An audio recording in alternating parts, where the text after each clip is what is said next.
বিসমিল্লাহির রহমানির রহিম। সুপ্রিয় শিক্ষার্থী বন্ধুরা, আশা করছি তোমরা সকলে অনেক বেশি ভালো আছো এবং সুস্থ আছো। আজ আমি তোমাদের সাথে তোমরা যারা নবম দশম শ্রেণীর কমার্স গ্রুপের শিক্ষার্থী আছো তাদের হিসাব বিজ্ঞান বইয়ের পঞ্চম অধ্যায় অর্থাৎ হিসাব অধ্যায়ের 2 নং সৃজনশীল প্রশ্নটি সমাধান করে দেব।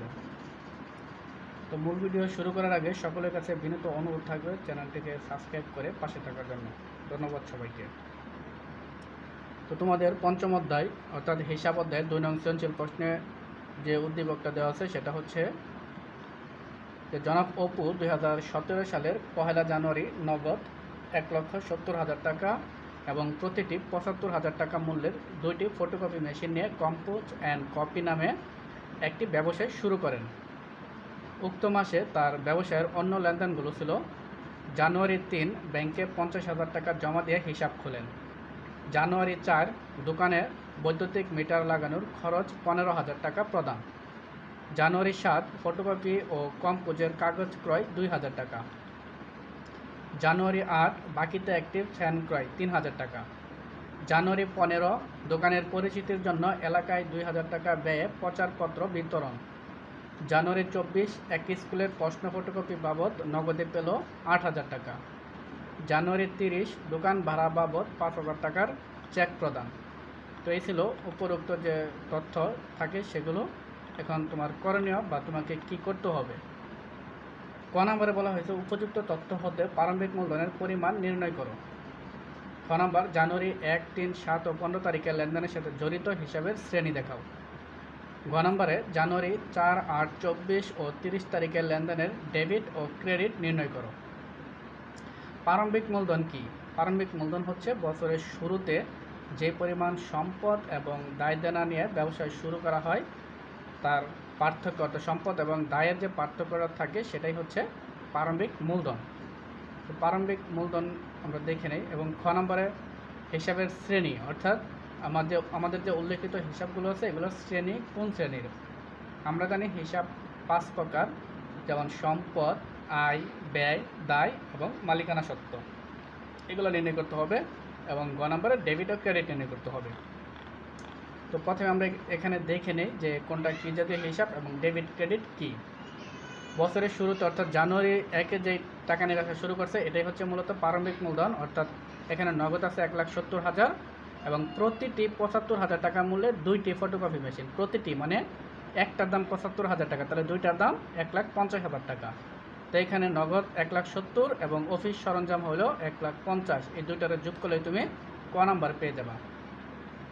আর এই জন্য আমাদের যে জাবেদা বা ডেবিট ক্রেডিট হিসাব সমীকরণ যেটা বানাইতে হবে সেটা হচ্ছে নগদ। নগদের জন্য আমাদের সংশ্লিষ্ট হিসাব করতে হবে নগদান হিসাব ডেবিট এবং ফটোকপি মেশিনের জন্য হবে অফিস সরঞ্জাম হিসাব ডেবিট। আর এছাড়া আরেকটা হবে মূলধন হিসাব ক্রেডিট। তো এখানে হিসাবের শ্রেণী কী কী আছে? নগদ হচ্ছে সম্পদ, অফিস সরঞ্জাম সম্পদ, এবং যেহেতু প্রথম ব্যবসা শুরু করছে মূলধন, এটা হচ্ছে মালিকানা সত্ত্ব।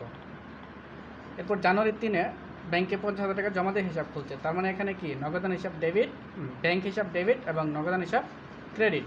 কারণ ব্যাংকে টাকা জমা দিয়েছে, ব্যাংক বাড়ছে, এবং নগদ টাকা কমছে অর্থাৎ নগদ হ্রাস পাইছে যেহেতু নগদ টাকা চলে গেছে। তাহলে এখানে ব্যাংক সম্পদ এবং নগদ সম্পদ হিসাব। 4 দোকানের বৈদ্যুতিক মিটার লাগানোর খরচ। এজন্য আমাদের দুইটা পক্ষ হবে বৈদ্যুতিক মিটার হিসাব ডেবিট এবং নগদান হিসাব ক্রেডিট। বৈদ্যুতিক মিটার এটা আমরা একবার লাগালে অনেক দিন ব্যবহার করি, এটা আমার জন্য সম্পদ, এবং নগদ এটাও সম্পদ। ফটোকপি ও কম্পোজের কাগজ ক্রয়। আমরা জানি কাগজ, কলম, পেন্সিল এগুলো ক্রয় করলে হয় মণিহারি হিসাব, অর্থাৎ এখানে হবে মণিহারি হিসাব ডেবিট এবং নগদান হিসাব ক্রেডিট। তাহলে মণিহারি যেহেতু এটা হচ্ছে একটা ব্যয়, অর্থাৎ এটা ব্যয়, আর নগদান হচ্ছে সম্পদ। বাকিতে একটি ফ্যান ক্রয়। বাকিতে ক্রয় করলে আমরা জানি পাওনাদার বৃদ্ধি পায়, তাহলে এখানে হবে ফ্যান ক্রয় করছি, তার মানে কি অফিস সরঞ্জাম। অফিস সরঞ্জাম হিসাব ডেবিট এবং পাওনাদার হিসাব ক্রেডিট। অফিস সরঞ্জাম একটা সম্পদের নাম, অর্থাৎ অফিস সরঞ্জাম সম্পদ, এবং পাওনাদার হচ্ছে দায়ের নাম, পাওনাদার দায়। দোকানের পরিচিতির জন্য এলাকায় 2,000 টাকা ব্যয়ে প্রচারপত্র বিতরণ। প্রচারপত্র মানে হচ্ছে বিজ্ঞাপন, তাহলে এখানে আমরা লিখতে পারি বিজ্ঞাপন হিসাব ডেবিট, নগদান হিসাব ক্রেডিট। তাহলে বিজ্ঞাপন এটা হচ্ছে ব্যয় এবং নগদান সম্পদ। একটি স্কুলের প্রশ্ন ফটোকপি বাবদ নগদে পেল 8,000 টাকা। নগদে তুমি পাইছো ফটোকপি বাবদ, তাহলে নগদান হিসাব ডেবিট, এবং যেহেতু সেবা দেওয়া পাইছো তার মানে সেবা আয় ক্রেডিট। নগদান সম্পদ, সেবা আয় এটা তো আয়। দোকান ভাড়া বাবদ 5,000 টাকার চেক প্রদান, তাহলে এখানে ভাড়া দিছি আমরা, ভাড়া হিসাব ডেবিট, চেক প্রদান করছি অর্থাৎ ব্যাংক থেকে টাকা চলে যাবে, ব্যাংক হিসাব ক্রেডিট। তাহলে ভাড়া হচ্ছে ব্যয় এবং ব্যাংক হচ্ছে চেক হচ্ছে ব্যাংক হিসাব। তো এই ছিল হিসাবের শ্রেণী এবং ডেবিট ক্রেডিট। এখন আমরা ক নম্বরে চলে যাই, প্রারম্ভিক মূলধন। তো প্রারম্ভিক মূলধনে এখানে আমরা বলছি যে জানুয়ারি 1-এ যেই টাকাগুলো নিয়ে ব্যবসা শুরু করা হয়, তো নগদ 1,70,000, অফিস সরঞ্জাম 2টা ফটোকপি মেশিন ছিল 75,000 টাকা দামের 1,50,000। তো এই দুইটার আমরা যোগ করে পাইছি 3,20,000। এই ছিল প্রারম্ভিক মূলধনের পরিমাণ। ক নম্বরে বলছিল যে লেনদেনের সাথে জড়িত হিসেবে শ্রেণী দেখাও, 1, 3, 7, 15। তো এখানে খ নম্বরে 1, 3, 7, 15 লেনদেনের হিসাবে শ্রেণী দেখানো হলো। এখানে লিখব তারিখ, সংশ্লিষ্ট হিসাব খাত, হিসাবের শ্রেণী। জানুয়ারি 1-এ ছিল নগদ টাকা নিয়ে ব্যবসা শুরু করছিল, সে নগদান হিসাব ছিল এবং অফিস সরঞ্জাম ছিল আর মূলধন ছিল। তবে সম্পদ মালিকানা সত্ত্ব। জানুয়ারি 3-এ ব্যাংকে জমা দিয়েছিল, ব্যাংকে জমা দিলে ব্যাংক ডেবিট হয়েছিল, নগদান ক্রেডিট, অর্থাৎ এটাও সম্পদ, ব্যাংক নগদান সম্পদ। জানুয়ারির 7-এ ছিল যে জানুয়ারির 7-এ এখানে বলা হয়েছিল যে ফটোকপি কম্পোজের কাগজ ক্রয়। তো জানুয়ারির সাথে যেহেতু কাগজ ক্রয় করছে অর্থাৎ মণিহারি হিসাব এবং নগদান হিসাব, তাহলে মণিহারি ব্যয়, নগদান সম্পদ। এরপর প্রচারপত্র বিতরণ করছিল 15 তারিখে, অর্থাৎ বিজ্ঞাপন হিসাব এবং নগদান হিসাব, তাহলে বিজ্ঞাপন হচ্ছে ব্যয়, নগদান হচ্ছে সম্পদ। তো এই ছিল খ নম্বরের 1, 3, 7, 15 তারিখে লেনদেনের সাথে জড়িত হিসাবের শ্রেণী। আশা করছি তোমরা সকলেই বুঝতে পারছো। এবার আমরা চলে যাব গ নম্বরে। গ নম্বরে বলছে 4, 8, 24 ও 30 তারিখে লেনদেনে ডেবিট ও ক্রেডিট নির্ণয় করো। তো আমরা গ নম্বর প্রশ্নের উত্তরটা দেখে আসি।